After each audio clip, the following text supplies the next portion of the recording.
신개념 미디어 잡담쇼 미잡쇼. 예, 미잡쇼 다시 돌아왔습니다. 박수 쳐주십시오. 네, 잡담은 최고의 방법론이다, 이런 슬로건으로 저희가 밀고 있습니다. 그 지난번에 롱타이머고죠. 언론과 인권에 대해서 우리 심영석 교수님 모시고 이렇게 한번 했는데 조회수가 10만이 넘었어요. 미치겠다. 거짓말입니다, 주여. 오늘 주일이 아니길 다행입니다. 어쨌든 그 언론과 인권이라는 게 참 무거운 주제입니다만은 참 소중한 주제인 것 같아서 한 번 더 모셨습니다. 심영석 교수님. 네, 심영석. 그리고 변함없이 제 옆을 지키고 계시는 방송 생활 41년 만에 반팔 라운드 티로 처음 출연했는데 너무 반응이 좋아서 오늘 그대로 한 번 더 입고 나왔습니다. 그러면은 오늘 뭐 썸네일은 나왔네요. 변상욱 40년 만에 탈의. 그런 게 제목으로 이제 뽑히면 클릭수를 올리는 거죠.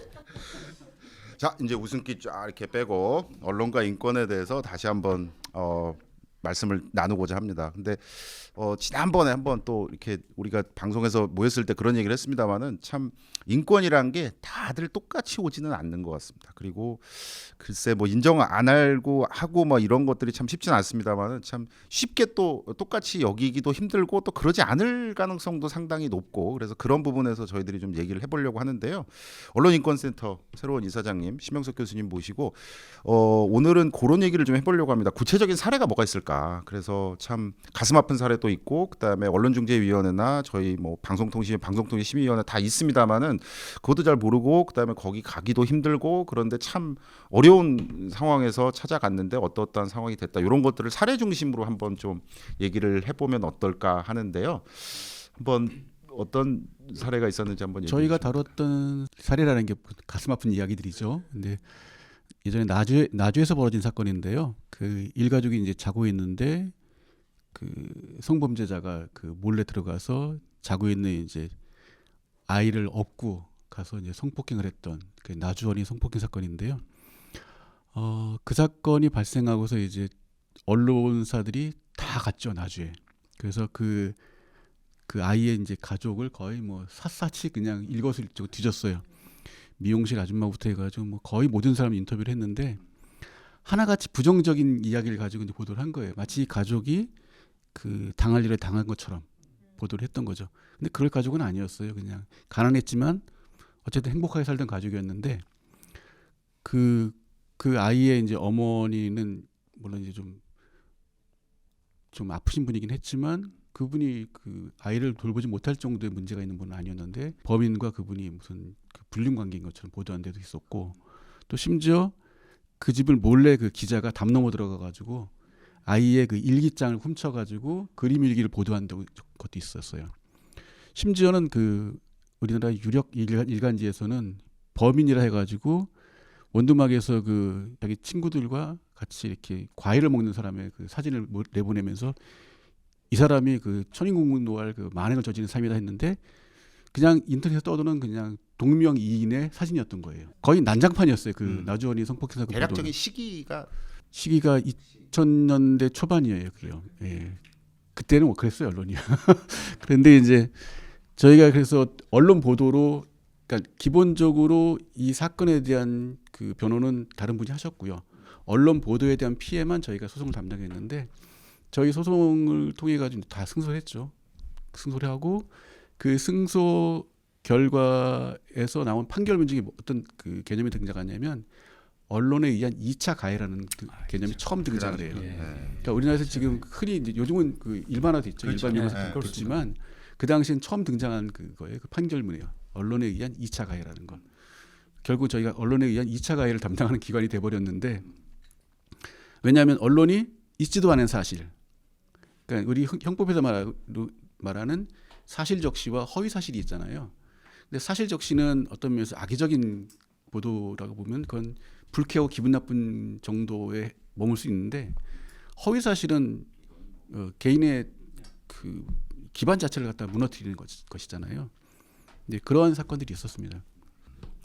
이게 그 2차 가해라는 말이 이렇게 만들어질 정도로 막 그랬는데 그 파급력은 혹은 뭐 일정 부분 무슨 뭐 언론 단체에서 뭔가 이렇게 좀 뭐 이제는 앞으로는 어떻게 하겠다 뭐 이런 반응이 있었다거나 뭐 실질적인 어떤 효과나 성과나 혹은 컸죠. 반응이나 이런 것들이 있었을까요? 왜냐하면 그 이후에 그 미투 운동이 이제 시작되면서 2차 가해라는 게 거의 이제는 그 해서는 안 되는 행위로 딱 그 정착이 되는 경우였고 또 특히 우리 사회에서 아동 인권이라는 게 별로 중요하게 여기지지 않았었어요 이전에는요.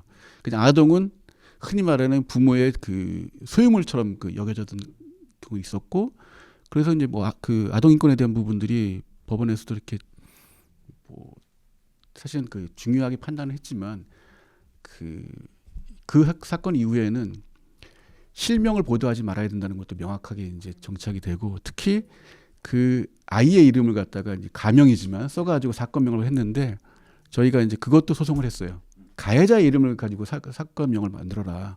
우리 사회는 가해자에 대해서는 되게 관대해요. 근데 피해자에 대해서는 그렇게 관심들이 많고 일종의 관음증 같은 게 있는 거죠. 피해자에 대한 관음증이 더 이상 언론의 그 전유물이 아니라는 거죠. 그렇게 해서는 안 된다는 것도 이제 그 이후에 정착이 됐다고 볼 수가 있을 겁니다. 그리고 이런 어떤 그 특히 성범죄와 관련된 사건에서는 성범죄 피해자의 이름이 들어가지 않도록 하는 관행이 만들어졌죠. 그다음부터요.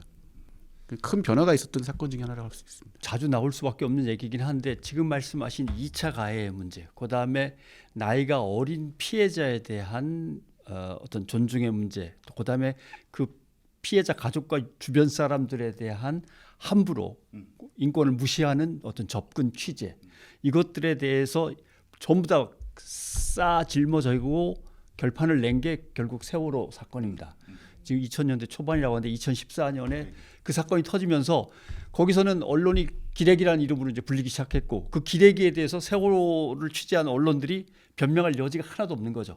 그런 다음에 9개 언론 기관 단체들이 이제 아마 그때 9개가 아니라 15개인 것 같은데 나중에는 언론 보도 준칙, 특히 재난 참사에 대한 언론 보도 준칙을 쫙 만들어내는데 거기에 이제 이 모든 것들이 들어가는 거죠. 거기서 제일 강조된 게 참사에서는 특히 피해자 입장에서 피해자들을 배려하면서 그리고 그 유가족들 또는 실종자 가족들을 배려하면서라고 하는 것들이 계속 명시가 되어서 그나마 거기서 한번 정리가 된 겁니다. 한번 정리가 됐는데 조금은 나아지죠. 어떤 점이 나아지냐 하면은 그 시신을 비춘다든가 험악하게 막 지금 탈진해 있는 상태의 어떤 피해자들을 비추는 자극적인 영상들이 좀 줄어들어요. 좀 줄었습니다. 그나마도. 그 다음에 아까 말씀하신 담을 넘어 들어간다든가 어떤 유류품들을 갖다 슬그머니 훔쳐본다든가 아니면 가족들의 얘기를 엿는다든가 하는 인권을 침해하는 접근들이 꽤나 줄었습니다. 꽤나 줄었고 그 다음에 위에서의 압박이나 지시도 조금 조심스러워집니다. 빨리 해와 뭐든지 해와 뭐든 좋으니까 터뜨려 뭐 이런 식의 지시들이 적어도 재난이나 커다란 사고의 피해 현장에서는 좀 많이 줄었다라고 하게 있는데 그랬는데 뭐 이태원 참사 때 보니까 다시 또 상당 부분 뒷걸음질을 치기도 했고 근데 이게 세월호 이태원 하면 큰 사건이니까 사회의 주목을 받았지만 그 이후에 벌어진 뭐 예를 들면 전남 담양에서의 무슨 화재 사고 또는 판교에서 벌어진 환풍구 무너지는 붕괴 사고 이런 조금은 작은 현장들은 온 국민의 시선이 안 가해지니까 또 인권 침해적인 요소들이 또 등장하죠. 그래서 이것들을 어떻게 할 것인가 계속 고민들은 남아 있습니다. 예. 전 분명히 진전은 있었던 것 같아요. 네, 근데 거기서 이게 진전이 있었죠. 아까 병계님 말씀하셨던 게 이게 그 뭐 물리학에서 말하는 특이점 같은 거잖아요. 그러니까 큰 사건이 뭔가 빵빵 터지면 그 다음에 꼭 뭐가 생겨요. 그래서 저도 사실 그게 참 불만이. 우리나라는 무슨 이름 붙은 법도 많잖아요. 그러니까 어떤 일이 생기면 이렇게 막 바텀에서 막 올라와서 뭐가 이렇게 되는데 아까 이제 기준 뭐 이런 거 말씀하셨는데 한국 기자협회 들어가면 무슨 공고 기준 그래가지고 열 몇 개가 있어요. 예, 열 몇 개가 있는데 그게 어찌 보면 뭔가 장치가 돼서 조금 더 성숙된 분위기로 이게 형성이 되나 보다라고 생각을 할 수도 있지만 어찌 보면 이게 약간 근데 모든 언론사를 돌아다니면서 이게 조사할 수가 없으니까 참 연구 논문으로 만들기도 쉽지는 않을 것 같은데 예를 들면 수습 기자가 들어오면 교육할 때 취재 보도 준칙, 윤리 강령 다 얘기를 한단 말이죠. 그 다음에 또 얘기를 할 기회가 있냐? 사실상 없습니다. 다만 참사 현장이나 큰 사고 현장 취재 내보낼 때 야, 윤리 강령 알지? 취재 보도 준칙 한번 읽어보고 가? 이 정도 얘기는 하죠. 근데 데스크가 다른 건 몰라도 취재 보도 준칙 윤리 강령 철저히 지켜야 된다. 너 사고 치면 안 돼. 이렇게 지시하는 데스크가 과연 몇 명이나 되겠냐? 제가 처음에 그 학생들을 가르칠 때 했던 과목이 언론윤리론하고 취재보도론 뭐 이런 거였어요. 기사 쓰는 법, 그다음 언론법을 가르쳤는데 어느 순간에 그 과목이 다 없어졌어요. 그 유 교수님 그 성함이 어떨지 모르는데 박 교수님 그 서울예대도 그렇고 언론윤리론하고 언론법제론을 별도로 분리해서 가르치시는지 모르겠는데 좋은 학교입니다. 서울예대만 해도 없앤 대학이 너무 많아요.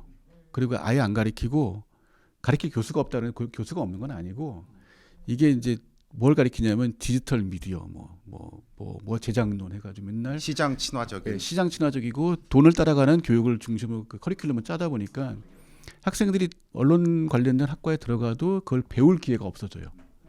그리고 이제 예전엔 그 언론사에 들어가면 그 견습 혹은 수습 기자 기간이 있었잖아요.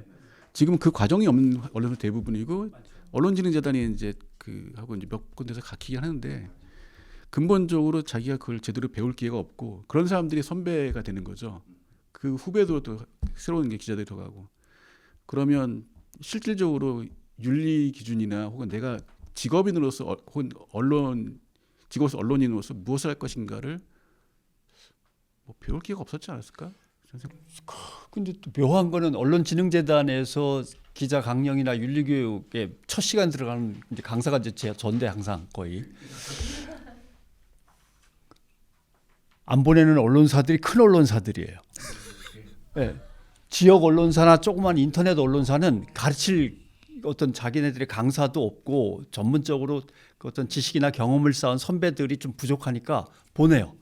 근데 제일 큰 방송사, 제일 큰 신문사들은 안 보내요. 왜냐하면 가서 괜히 쓸데없는 거 듣고 와서 배우기로는 그렇게 하면 안 된다고 배웠습니다. 이러면 이제 귀찮아지는 거거든요. 그래서 그런지 아무튼 안 보내더라고요. 그럼 안 보내는 대신 그러면 자체적으로 알아서 잘 하겠느냐. 그렇게 믿기도 참 어렵고. 저도 몇 번 이런 봤는데 저도 몇 년 전까지 그 한국언론진흥재단의 언론인 연수 자문위원 뭐 하면서 교육을 했어요. 보면은 첫 시간에 병재님이 하고 며칠 있다 제가 하고 막 그러더라고요. 근데 보니까 제가 가르쳤던 게 이제 뭐 그 자살보도 권고 기준, 그다음에 뭐 장애인 학대보도 권고 기준 뭐 이런 거를 하고 막 그랬어요. 근데 똑같은 감정이었어요. 그 언론진흥재단에서 보면 만약에 지방에서 언론사가 기자를 파견해서 그 교육을 시키잖아요. 그럼 그 돈도 대준다고 하더라고요. 예, 돈도 다, 그러니까. 예, 숙박비까지 다. 근데 정작 바로 옆 빌딩에는 안 오는 거야. 이래가지고 막 그게 좀 이상하다 느꼈어요. 근데 그런 것들이 막 노출이 되면서 불행한 건 그렇게 지방에서 정말 어려운 환경에서 오셔서 그 교육을 받고 가서 그 다음에 이제 광고주한테 광고 따라다닌다는 거죠. 기사는 안 쓰고. 그게 이제 슬픈 현실이고요. 그리고 실질적으로 기사를 써야 될 사람들은 교육을 안 받는다는 것이고. 대부분 이제 젊은 기자님들 중심으로 막 하고 그래서 안 그래도 그 기자분들도 그 말씀을 하시더라고요. 저한테도 그래서 사실은 이런 거를 데스크가 들거나 그래야 되는데 그렇지 못하고 우리만 듣는 게 조금 안타깝다 뭐 이렇게 얘기는 하기도 하고 막 좀 그랬던 것 같아요. 언론사 내부 고발 같아서 좀 이상합니다만은 어떤 좀 큰 사고나 참사가 있거나 아니면 심각한 어떤 범죄 현장이면은 기자가 어떻게 출동해야 되느냐면은 제일 고참 기자 하나 그런 경험이 많은 이건 라이터입니다. 그 사람이 기사를 쓰는 거죠. 그다음에 이 사람이 기사를 쓰는 걸 돕기 위해서 현장을 여기저기 막 정신없이 다니면서 이걸 정보를 수집하거나 피해자에 관련된 정보를 또 모아오거나 아니면은 경찰서의 수사 상황을 갖다가 취재해서 그 라이터 기사를 써야 하는 고참 기자한테 전달할 제너럴 리포터라고 하죠. 일반적인 취재 기자들. 그다음에 이것과 관련돼서 뭐 경찰청 그다음에 어떤 뭐 법무부 이런 언론인권센터 언론인권센터 전문가들을 다 연결해 줄 수 있는 각 분야별 기자들이 또 연결돼야 되는데 정신없으니까 그걸 옆에서 에디터가 이제 커버를 해줘야 되는 거예요. 에디터가 기사를 쓰는 기자 옆에 앉아가지고 각 부처를 다 연결해 보거나 거기다 법률 자문도 해야 되고 이렇게 시스템이 이렇게 출동해야 되는데 큰 사건이 터지면 밤새기 체력이 튼튼한 제일 젊은 기자애들만 두세 명 가서 왜냐면 세월호 현장에 제일 젊은 애들만 보내가지고 가서 알아서 해라고 하면 이제 20대 중반이나 30대 그 사이에 젊은 기자 두세 명이 가갖고 넓은 바다를 앞에 두고 한 번도 해본 적이 없는데 이거 어렵거든요. 취재 시스템과 보도 시스템 자체가 사실은 인권을 생각한다면 완전히 달라져야 되는 거죠. 그런 취약점도 있습니다. 아까 제가 잠깐 질문 드렸습니다만은 그 나주 사건 케이스라든가 아니면 세월호 사건은 좀 명확해 봅니다. 제가 언론을 공부한 사람 입장에서도 보고 그다음에 국민들도 아마 좀 그렇게 느끼지 않을까 싶습니다. 그러니까 그런 다음에 이게 이런 일이 벌어지지 않기 위해서는 뭐 좀 간접적입니다만은 어떤 기자들의 훈련이라든가 권고 기준 조금 이렇게 거추장스럽게 많지만 어쨌든 그런 장치들 이런 것들이 아마 사회적인 어떤 방법이 돼서 결국은 조금 개선시킬 수 있는 여지가 있지 않을까 싶은데요. 근데 사실은 또 세상은 약간 애매한 부분이 있는 것 같습니다. 기자들은 또 어쨌든 또 이 만 몇천 개가 언론사가 있는데 여기서 경쟁돼야 되고 사회인이잖아요. 그러니까 이런 부분도 있고 근데 또 언론 인권 측면에서 보면 이것도 또 답답하고 뭔가 이렇게 말하기가 조금 애매한 사례들이 좀 있을까요? 그런 부분을 좀 일단 뭐 피의자 내지는 피고인으로서 변명을 늘어놓고 이제 판단을 받아야 되는 거일 것 같은데 예를 들면 이런 경우도 있습니다. 대표적인 거로 이제 개명을 했으니까 최소원 씨라고 불러야 될지 모르지만 최순실 씨, 그 딸 이제 정유라 씨, 정유라 씨를 덴마크에서 찾았는데 아기를 데리고 있는데 그 정유라 씨를 취재하기 위해서 불법 체류자로 고발을 하고 경찰서에 신고를 하고 경찰이 밀고 들어가는 순간에 같이 들어가서 어떻게든 취재를 한다든가 끌려 나와서 어딘가에 송치됐을 때 따라가서 취재를 한다든가 이 방법밖에 없는데 거기서 이제 여기 양심에 걸리는 거죠. 어떻게 힘든 상황을 맞이해서 외국에 간신히 도망 나온 젊은 엄마가 갓난아기를 데리고 있는데 경찰서에 신고를 하리라고 하는 건 양심의 문제인데 이게 근데 제가 말하고 싶은 건 가변적이라는 겁니다. 양심이 항상 똑같지 않아요. 작용되는 게. 근데 옆에를 보니까 보모가 있단 말이에요. 그럼 양심의 가책이 좀 줄어들죠. 갓난아기가 엄마와 함께 있긴 하지만 옆에 보모가 있어. 근데 보모 옆에 보니까 경호원도 하나 더 있어. 이러면 또 양심의 가책이 또 절반쯤 또 줄어듭니다. 이런 상황도 있어서 어떤 양심의 문제라든가 윤리의 문제, 인권에 대해서 관심을 가져도 그때그때의 상황에 따라 가변적인데 저쪽에서 들어오는 빨리 보도하라는 사회적인 압력, 여론 같은 것도 엄청 세요. 다른 때와 달리. 그럼 이걸 이제 조율해서 결론을 내려야 되는데 회사는 무조건 하라 그러죠. 개인은 이것저것 감수할 게 좀 많고 또는 이제 예를 들면 다뉴브강에서 유람선이 침몰했을 때 뭔가 그 유류품들을 갖다가 이렇게 짚고 포스트잇에 써붙여 놓았던 그 추모의 글 같은 걸 이렇게 같이 놓고 강물에다가 이렇게 해서 찍었으면 좋겠는데 한마디로 그림이 되는 그림이 딱 되는데 현장에 대한 훼손이자 개입이거든요. 어떻게 취재 기자가 현장을 조작해서 연출해가지고 찍냐라고 하는 문제. 그 대표적인 게 이제 일본 같은 경우는 이런 일도 있었습니다.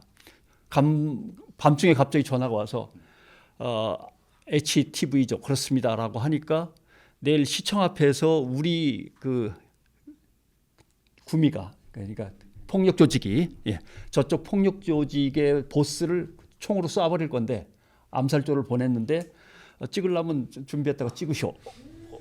그러면 이걸 범죄가 예고됐는데 이 범죄를 경찰한테 신고해가지고 막을 것이냐, 특종을 노릴 것이냐. 그러면 신고를 하면은 나름대로 도덕적으로는 명분이 생기는데 그 구미하고는 이제 원수지간이 되는 거죠. 이 방송사하고는 이 무리한 수를 또 둬야 되느냐. 그럼 죽게 놔둘 것이냐. 이제 이런 고민들이 상당히 그 언론이 이제 현장에서 닥치는 가변적인 상황들이죠. 교수님 사례를 말씀해 주셔도 되고 아까 방금 병 기자님 말씀하신 게 참 쉽지 않아 보여요. 그러니까 이게 기자들의 뭐 이렇게 말을 해도 되는지 모르겠습니다만 약간 취재를 위한 선한 의지, 그다음에 현실적인 어떤 그런 본사로부터의 전화 뭐 이런 것들이 어찌 보면 익스큐스의 어떤 그 뭐랄까 이유가 될지 뭐 이런 것들이 좀 속내가 좀 복잡해 보이시는 표정을 짓고 계시는데 어떠실까요? 뭐 저희가 상담하는 사건과 관련이 있기도 하고 관련이 없기도 한데 그 어디까지를 그러니까 보도하는 게 맞는지 하는 부분에 대해서 항상 그 고민인 것 같아요. 특히 우리는 이제 특히 그 텔레비전에서 흐림 처리하는 경우가 많이 있는데 이 흐림 처리가 오히려 더 선정적인 경우도 있거든요. 오히려 흐림 처리함으로써 사람들이 뭐가 저 뒤에 숨어 있지 않은데 꼭 인터넷에 나오거든요. 그거는 그럼 더 찾아보게 만드는 경우도 있고 차라리 그냥 안 하는 게 좋을 것 같다는 생각이 들고 사실 제일 어려운 사건은 그 성인지 감수성과 관련된 사건들이에요. 성인지 감수성과 관련된 사건들은 쌍방의 문제거든요. 대부분의 경우는요. 이 쌍방의 문제가 정말 무슨 일이 있었는지 아무도 모르는 경우도 많이 있고. 근데 문제는 그거를 악의적으로 혹은 그걸 선정적으로 보도한 건 문제죠. 그 피해에 대해서는. 그러니까 양자간 무슨 일이 발생했는지는 그 실체적 진실은 알 수가 없어요. 그럼 법원이 판단하겠지만 법원의 판단도 정확하다고 보기는 어렵죠, 사실은요. 나와 있는 증거 자료만 가지고 그 결론을 내리니까. 하지만 그거를 언론이 악의적으로 보도하거나 언론이 계속해서 이제 뭔가 재밌어야 되잖아요. 뭔가 나와야 되니까 시청 좀 나와야 되고 뭐 부수 좀 나와야 되니까. 근데 그랬을 때는 그 사람이 누군가든 상관없이 그게 이제 남성일 수도 있고 여성일 수도 있고 아니면 뭐 2명 여성일 수도 있고 뭐 그건 우리가 알 수가 없는 거죠. 그거는 그 사람들의 인권에 해당되는 문제가 되지 않을까 생각드는데 항상 이게 정파적인 문제하고 이 성인지 감수성과 관련된 문제에서는 다들 힘들어할 수밖에 없어요. 이 사건을 하는 게 맞나? 이게 사실인가? 아니면 이게 이 보도가 맞지 않나? 뭐 이런 고민들을 하게 되거든요. 그러니까 어느 순간에 가치 판단이 들어갈 수밖에 없는 사건들이 반드시 있어요. 근데 그 가치 판단은 기자도 아마 고민을 꽤 오래 하고 숙고해서 냈을 텐데 그럼에도 불구하고 피해자는 발생하는 사건들이라서 저희가 항상 그게 이제 고민인 경우도 있어요. 아주 선정적인 문제 같으면 지금 한국 언론에 닥쳐 있는 문제는 뭐 미국이든 영국이든 타블로이드판 그 신문은 항상 그래라고 하는 게 있거든요. 근데 대한민국 언론은 모든 언론이 항상 다 그래 이렇게 돼 있는 게 문제인 거죠. 예를 들면 레거시 언론이라고 흔히 기성 언론들 또 뭐 나름대로 그동안 전통적인 언론으로서 행세해온 언론들은 아유 그런 선정적인 거 굳이 우리 언론에서 보도 안 해도 돼라고 하고 타블로이드한테 넘기면 타블로이드는 보도해봤자 독자들이 알아서 적당히 그냥 에휴 여기는 늘 뭐 강조해서 선정적으로 자극적으로 내니까 이렇게 판단할 수 있는데 어디선가 그런 게 하나 뜨면은 모든 언론이 뭐 레가시건 뭐건 뭐 거의 구분 없이 클릭수를 위해서 달라붙으니까 언론 침해의 위험성이 엄청 크다 뭐 이렇게밖에는 생각할 수 없고 언론의 책임도 큰 거죠.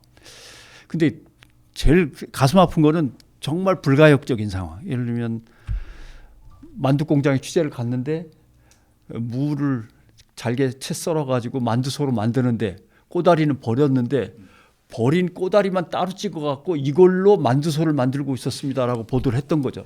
예. 유명한 불량만두 파동이죠. 그러나 사장님은 자살했어요. 근데 나중에 다 무죄로 밝혀지고 사실은 쓰레기통으로 쓰고 있던 드럼통을 찍어가지고 이걸 재료로 오버한 거에 대해서 그 훗날 그걸 문제 제기해봤자 무슨 소용이 있습니까? 불가역적이죠. 아무런 되돌이킬 수 없고 그걸 여러 건 있었습니다. 뭐 대왕 카스테라도 쫄딱 망한 다음에 뭐 본래 식용유를 그렇게 붓고 만드는 거였는데 뭐 엄청나게 뭐 몇십 배를 부은 것처럼 과장 보도도 했고.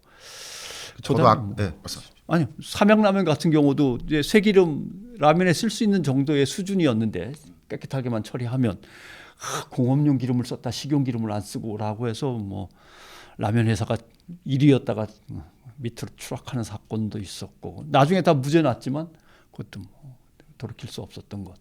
이런 점에서 정말 신중하게 접근하라고 지시하고 신중하게 접근해야 되는데 그런 것들이 잘 안 되는 거는 참 드릴 말씀이 없습니다.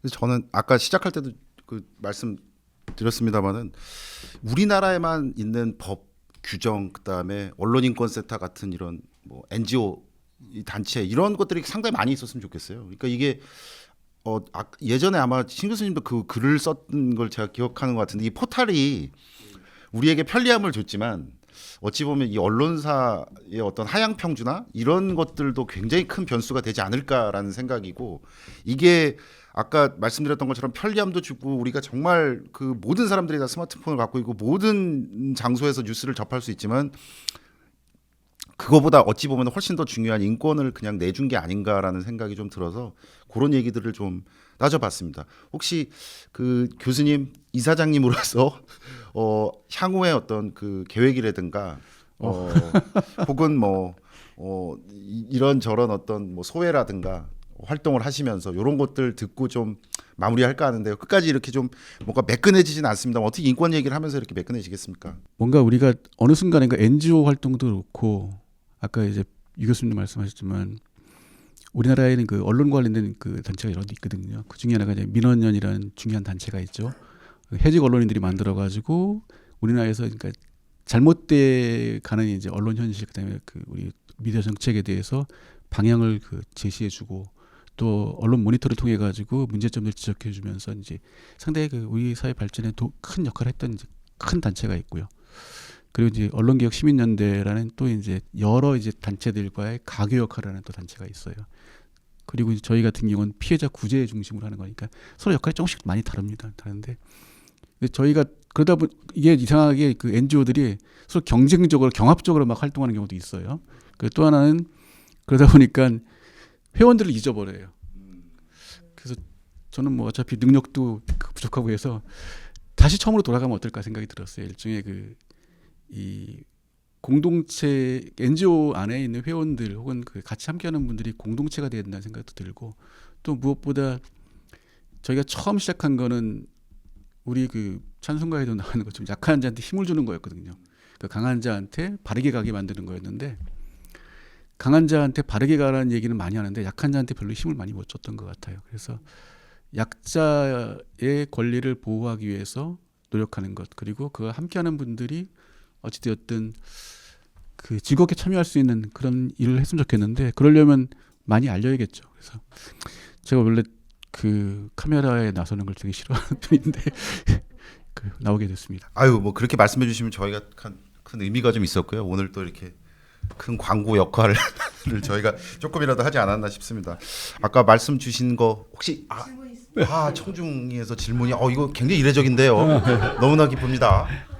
그러면 아까 변 기자님께서 아까 사명 라면 사건도 얘기하고 양이쇼 사건 라면도 얘기했는데 다 뭐 사망하고 나서 뭐해요라고 말씀하셨는데 중요한 건 그 뒤에 과정이거든요. 법적인 처리가 제대로 이루어지지 않았기 때문에 그렇게 되는 게 아닌지 궁금합니다.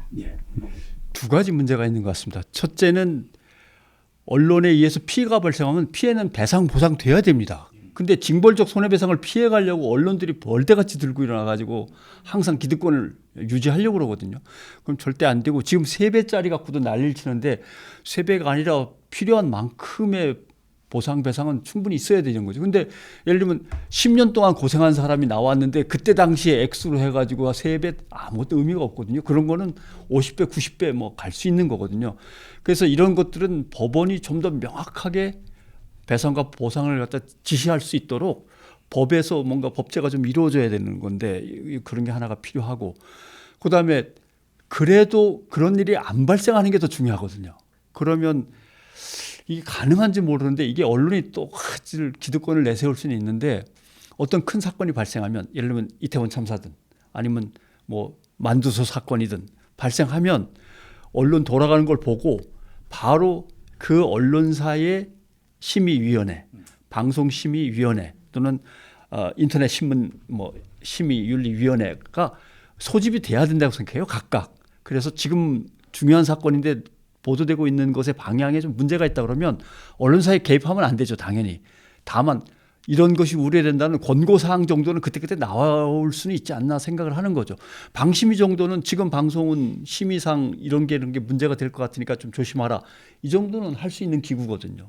방심이든 언론중재위원회든 이런 곳에서 사건을 보면서 바로 모여서 바로 권고사항이나 가이드라인을 다시 한번 읽어보라고 제시해 주든가 이런 정도를 통해서라도 피해를 애당초 줄여놔야지 다 벌어진 다음에 나중에 손해배상 뭐 있어야만 되는 거지만 그래도 소용없는 이런 일이 좀 줄어들었으면 좋겠다는 생각은 하죠. 그럴 수밖에 없어. 뭐 그럴 수도 있잖아. 그럼 어떡하란 말이야. 뭐 이런 걸 가지고는 해답이 안 나올 것 같고요.